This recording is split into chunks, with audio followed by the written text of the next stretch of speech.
গরম পড়ার আগেই শুরু করে দিলাম ঘরদোর সুন্দর করে গোছানোর কাজ। গুড মর্নিং বন্ধুরা, সকলে কেমন আছো? আশা করি সকলে খুব ভালো ও সুস্থ আছো। তোমাদের সকলের ভালোবাসায় আমিও অনেক ভালো আছি। তো তোমাদের সকলকে সাথে নিয়ে শুরু করছি আমার আজকের দিনের ব্লগটা। আর আজকে হলো গিয়ে শনিবার। আজকের একটা ভীষণ ব্যস্ততম দিন তোমাদের সাথে শেয়ার করব, তো সেটাই শুরু করে দিয়েছি। তো সকাল ভোর উঠেছি, অনেকটা ভোর উঠেছি, উঠে পরে অনেক কাজ হয়েছে, তারপরেই ক্যামেরাটা অন করেছি। তো এদিকেতে ভালো করে আগে বেডটা একটু গুছিয়ে নিচ্ছি সুন্দর করে। একটা ব্ল্যাঙ্কেট সবসময় বাইরে থাকে, আর এই নতুন ব্ল্যাঙ্কেটটা আমি কিন্তু যে প্লাস্টিকটা থাকে সেটার মধ্যে ভরেই রাখি। তো এটাতে ভরে নিচ্ছি। আর ওদিকেতে কিন্তু আমার রান্নাও বসে গেছে, কারণ চিকুর পাপার রয়েছে আজকে ডিউটি। আর চিকুর পাপার যেহেতু আজকে সেকেন্ড হাফের ডিউটি রয়েছে, চিকুর পাপাও 9:30 থেকে 10টার মধ্যে বেরিয়ে যাবে।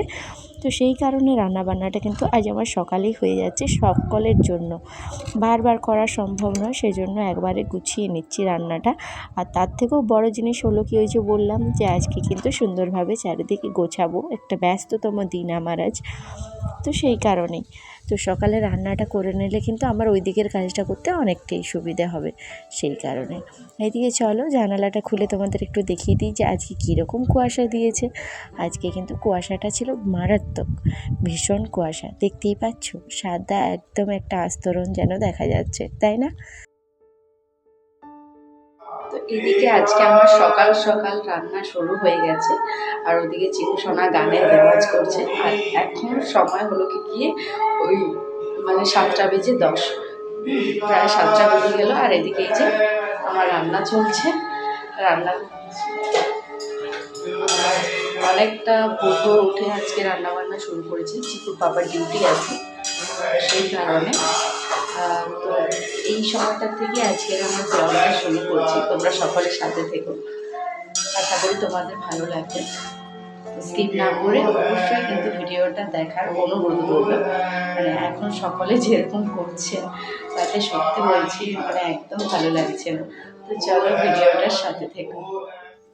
রান্না করা শেষ হতে না হতেই এদিকে চলে এসেছি আমি রান্নাঘরটা একটু ভালোভাবে পরিষ্কার করে নেওয়ার জন্য। আর কাজ দেখবে ফেলে রাখলে কিন্তু রয়েই যায়, সেক্ষেত্রে সব সময় কাজ কিন্তু আগে ঝটপট করে গুছিয়ে নিয়ে পরের কাজটা করতে হবে। তো ওদিকেতে চিকুর পাপাকে আর চিকু সোনাকে খেতে দিয়ে দিয়েছি দুজনকে একসাথে, কারণ ওই যে বললাম চিকুর পাপা সেকেন্ড হাফের ডিউটিতে বেরোবে, আর তাহলে 10টা 10:30টার দিকে বেরোবে, আর তাহলে চিকুরও তো স্কুলের সময় হয়ে যাবে। তো ভাবলাম দুজনকে একসাথেই খেতে বেরিয়ে দিই। তো দুজনকে একসাথেই খেতে দিয়েছি। চিকু সোনার জন্য আমি রুটি করেছিলাম, রাত্রে তো আটাটা মেখে রেখেছিলাম, ফ্রিজে রেখেছিলাম, এসে পরে নর্মাল হতে দিয়েছিলাম, তারপর রুটিটা করলাম ওর জন্য, দিয়ে একবারেই ভাবলাম গ্যাসটা মুছে নিই। তো এদিকে গ্যাসটা মুছে নিচ্ছি সেই কারণে। তো চলো, এদিকে খাওয়া দাওয়া সকালের কমপ্লিট, ওদিকে চিকুর পাপা রেডি হচ্ছে, চিকু সোনাকেও রেডি করিয়ে দিয়েছে। তো এদিকে শুধুমাত্র থালা বাসনগুলো ধোয়াধুয়ি করার আগে ধুয়ে নেব, তারপর যাব আমি চিকু সোনাকে স্কুলে ছাড়তে। তো কী বলো তো, বাসনপত্র কিন্তু বেসিনের মধ্যে ফেলে রাখা একদম কিন্তু উচিত নয়। কারণটা তোমাদেরকে বলে দিই, যদি বাসনের মধ্যে বাসন আমরা বেশিক্ষণ বেসিনে ফেলে রাখি, সেক্ষেত্রে কী হয় বলো তো, আরশোলার পরিমাণ অনেকখানি বেড়ে যায়। কারণ বাসনের মধ্য দিয়ে এই যে আমরা ধরো এঁঠো কাটা বাসন, তো তার মধ্যে একটা আলাদাই গন্ধ বেরোয়। তো ওই গন্ধটা কিন্তু আরশোলারা ভীষণ পছন্দ করে। সেক্ষেত্রে কী হয় বলো তো, ভীষণ পরিমাণে আরশোলা বেড়ে যায়। অতএব যে কোনো জিনিস, কোনো খাবার, যেসব থালা বাসন থাকে সেগুলো কিন্তু ফেলে রাখা মোটেও উচিত নয়। সেগুলো কিন্তু যত তাড়াতাড়ি সম্ভব ধুয়ে নেওয়াটাই উচিত। তারপর বেসিনটা হালকা করে একটুকু ওই স্ক্রাব প্যাডটাকে দিয়ে ঘষে দেওয়া উচিত, তাহলে বেসিন কোনো দিনই পরিষ্কার হবে না। আমার বেসিন কিন্তু সবসময় দেখতেই পাও তোমরা ভীষণ পরিষ্কার থাকে। তার কারণ হলো এই একটাই, আমি থালা বাসন ধোয়ার সাথে সাথে কিন্তু বেসিনটাকেও অল্প পরিষ্কার করে নিই। তো এদিকে চলো, আমার ধোয়া মাজা প্রায় কমপ্লিট হয়ে গেছে। তো সবথেকে বড় জিনিস কী বলো তো, আজকে চিকু চেয়েছিল ওর পাপা ওকে ছেড়ে দিয়ে আসবে স্কুলে, কিন্তু সেটা তো হলো না, কারণ চিকুর পাপার সময় হয়ে গেছে বেরোনোর। তো আমি তার জন্য ওকে ছাড়তে যাব। আর আমাদের চিকু কিন্তু মা বাবার সাথেই সবসময় থাকাটা বেশি পছন্দ করে। সেক্ষেত্রে আগে আমি ওর দাদুর সাথেও পাঠাতাম, কোনো দিন এখনও পাঠাই বা আনতেও পাঠাই, কিন্তু ওর খুব একটা ইচ্ছে করে না দাদু ভাইয়ের সাথে যেতে বা দিদুনের সাথে যেতে। ও একদম পছন্দ করে না। ওর সবসময় চায় কি আমি বা ওর পাপা কেউ না কেউ সবসময় সাথে থাকি, ওকে সব দিক থেকে হেল্প করি। তো চলো, থালা বাসন ধোয়া আমার কমপ্লিট হয়ে গেছে। তো এখন যাচ্ছি চিকু সোনাকে স্কুলে ছাড়ার জন্য। সকালের কাজ অনেকটাই কমপ্লিট হয়ে গেছে, রান্নাঘরে গ্যাস মোছা, সকালের খাবার খাওয়া, থালা বাসন ধোয়া সমস্তটাই হয়ে গেছে। আর চিকুর পাপাও খাওয়া দাওয়া করে কলেজ বেরিয়েছে, আর আমি যাচ্ছি এখন চিকু সোনাকে স্কুলে ছাড়তে। তো চলো ওকে আগে স্কুলে ছেড়ে দিয়ে আসি। এসে পরে আজকে ভেবেছি যে ঘর বাড়ির বিভিন্ন জিনিস কিছু কিছু অগোছালো হয়ে আছে, ধুলো বসে আছে, সেই সমস্ত কিছু পরিষ্কার করব। তো চলো আগে চিকু সোনাকে ছেড়ে দিয়ে আসি। আর তোমাদেরকে তো আমি আগেও বলেছি যে আমার ছেলে গ্রামে স্কুলে পড়ে। তো রাস্তাটা দেখো কি সুন্দর। এদিকে চিকু সোনাকে স্কুলে ছেড়ে দিয়েছি, আর আমি এখন বাড়ি ফিরছি। তো সত্যি বলতে এত সুন্দর হাওয়াটা লাগছে আজকে, ভীষণ সুন্দর লাগছে। আর সব তার কারণটা হলো কি এরপর গ্রীষ্মকাল আসছে, তো এই সময়টাতে ভালোই লাগছে হাওয়াটা। কিছুদিন পরে হয়তো গরম হাওয়া বইবে, সেই সময়টাতে হয়তো ভালো লাগবে না। তো এই জায়গাটা আমার খুব ভালো লাগে। চিকু সোনাকে স্কুল যখন ছাড়তে আসি, চারিদিকে শুধু গাছপালা, তোমরা দেখতেই পাচ্ছ। তো এই জায়গাটা সত্যিই ভীষণ সুন্দর। তো চলো বাড়ি পৌঁছাই আগে। তো স্কুল থেকে ফেরার পথেই পড়ে এই জবা ফুলের গাছটা। তো সত্যি বলতে এই গাছটা কিন্তু অলক্ষ্যে অযত্নে বেড়ে উঠেছে, কিন্তু আমার এই গাছটার ফুল রেগুলার নিয়ে গিয়ে ভগবানের চরণে দিই। আমার ওই ফুলগুলো ভীষণ ভালো লাগে। তো কিন্তু আমি দু একটা দেখি যখন নিচে ফুটে আছে, তখন সেটা নিয়ে আসি দেওয়ার জন্য। অযত্নে বেড়ে ওঠা গাছটার ফুলগুলোরও ইচ্ছে হয় যে আমি ভগবানের চরণে অর্পিত হই, তো সেই জন্যই আমার নিয়ে আসা। তো যাক, চলে এসেছি বাড়িতে এসে পরে শুরু করে দিয়েছি আমার থেকে যাওয়া কর্মগুলো। তো এদিকেতে চলে এসেছি আগে ছাদে দেখতে পাচ্ছ রেগুলার এখন আমার এটা একটা কর্ম হয়ে দাঁড়িয়েছে। সেটা হচ্ছে কি এই পালাপাতগুলোকে পরিষ্কার করা। ভীষণ হাওয়া দেয়, আর এই সময়টা তো পত্র মোচনের সময়, তো ভীষণ পরিমাণে নোংরা হচ্ছে ছাদটা। তো সেই জন্যই আগে ছাদটাকে পরিষ্কার করে নিচ্ছি। তারপর তো রয়েছে আমার বাকি সমস্ত কাজ এখনও পর্যন্ত পড়ে, আর সমস্তটাই তোমাদের সাথে শেয়ার করব। আর আশা করি তোমাদের আমার ব্লগগুলো ভালো লাগে দেখতে। যদি ভালো লেগে থাকে তো অবশ্যই তোমরা কমেন্ট করে জানিও তোমাদের মতামত। সত্যি কথা বলতে কিন্তু এই সময়টা ভালোই লাগে, না শীত না গ্রীষ্ম, খুব একটা ঠান্ডাও নেই, খুব একটা গরম নেই, কিন্তু এটা তো আর সারা বছর থাকবে না। তো ভাবলাম কি এই সময়টাতে একদিন ঘরগুলো সুন্দরভাবে গুছিয়ে নিই, আর সেই সময়টা পেয়েছি আজকে। তো আজকেই তার জন্য চারিদিক পরিষ্কার করতে শুরু করব, কারণ যেহেতু আজকে আমি রান্নাটা একদম সকালেতেই কমপ্লিট করে নিয়েছি সকলের জন্য, তো হাতের তো রয়েছে অনেকটাই সময়, সেই কারণে আর কি। তো ওদিকে ছাদের কাজটা সেরে চলে এসেছি আমি এখন রুমে। তো যে জায়গাগুলো আমার একটু একটু দেখলাম ধুলো বসে আছে, সাধারণত আমি একটুকু দেখতে পেলেই সেটা পরিষ্কার করে নিই, কিন্তু তা সত্ত্বেও দেখলাম কয়েকটা জায়গা বেশ ভালোই ধুলো দেখাচ্ছিল। তো সেই জায়গাগুলো আমি পরিষ্কার করে নিচ্ছি। বিশেষ করে আমার এই আলমারিটাতে ভীষণ কিন্তু ধুলো বসে। তার কারণটা হলো গিয়ে ধুলোটা চোখে পড়ার কারণটা হলো এটা কালারটার জন্য, এটা ব্ল্যাক কালার, সেই কারণে আর কি ধুলোটা কিন্তু ভীষণ চোখে পড়ে। আর এই যে রয়েছে দেখো ওয়ার্ড্রপ সিস্টেম টেবিলটা, এটা হচ্ছে স্টাডি টেবিল, চিকুর জন্য নেওয়া হয়েছিল, কিন্তু চিকু এখন ছোট, নাগাল পায় না। তো এখানে চিকুর পাপার সমস্ত বইপত্র বিভিন্ন কিছু থাকে। তো চলো এটাকেও তার জন্য ভালোভাবে পরিষ্কার করে নিচ্ছি।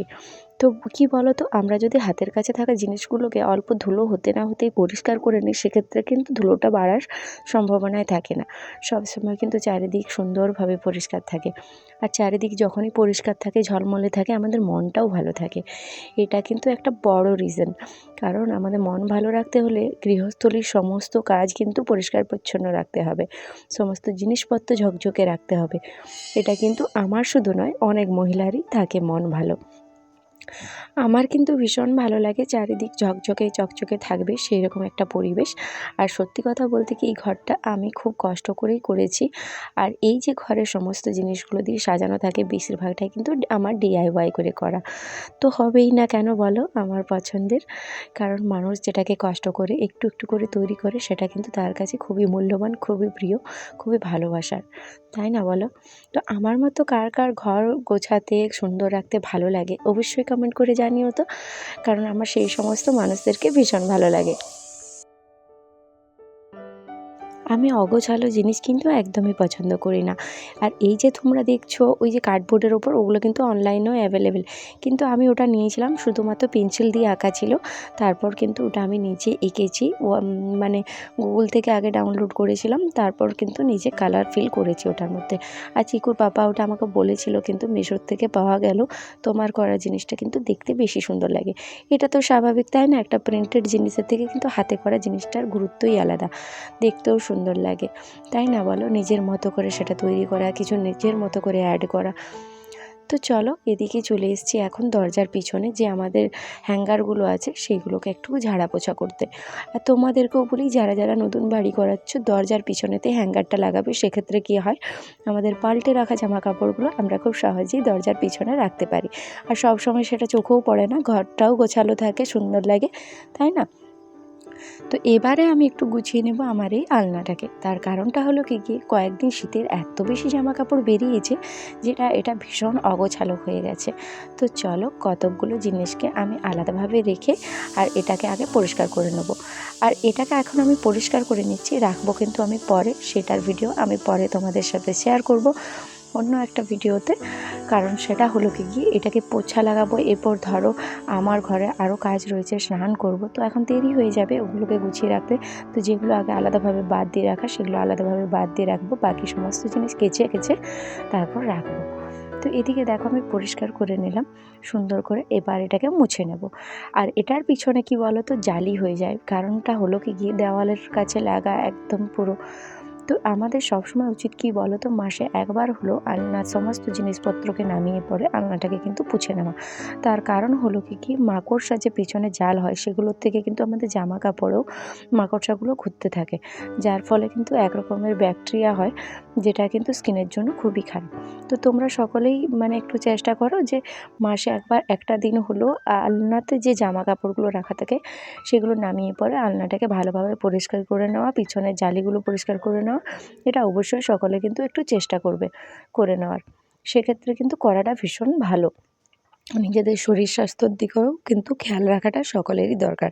তো এদিকে পোছাটা লাগিয়ে নিচ্ছি। এদিকে চারিদিক সুন্দরভাবে পরিষ্কার করে একদম পোছা মেরে নিয়েছি, পুরো বাড়িটাতে সুন্দরভাবে পোছা লাগিয়েছি। এরপর কিন্তু আগে স্নান করবো, অবস্থা একদম খারাপ। আর ভিডিওর বারবার দেখছি তোমার মেমোরি ফুল হয়ে যাচ্ছে, তো অনেক কিছুই কেটে কেটে করতে হচ্ছে। তো আর এদিকে কিন্তু আমি স্নান পুজো সমস্তটা সেরে চলে এসেছি এখন ছাদে। অনেকগুলো জামা কাপড় কেচেছিলাম, কতকগুলো ওই পাশটাতে দিচ্ছি আর কতকগুলো এই দড়িটাতে দিয়ে দেবো। হালকা জিনিসগুলো দড়িটাতে দিচ্ছি আর ভারী জিনিসগুলো ওই পাশে দিয়েছি, তাছাড়া পড়ে যাবে, ভীষণ হাওয়া দিচ্ছে। তো অবশ্যই তোমরা কমেন্ট করে জানিও আজকের ব্লগটা আমার কেমন লেগেছে। আর আজকের ব্লগটা কিন্তু আমি এখানেই শেষ করছি। তার কারণটা হলো কি, আমার মেমোরি ফুল হয়ে গেছে, চিকু সোনাকে আনতে যাব। তো সকলে ভালো থেকো, সুস্থ থেকো, এভাবেই পাশে থেকো।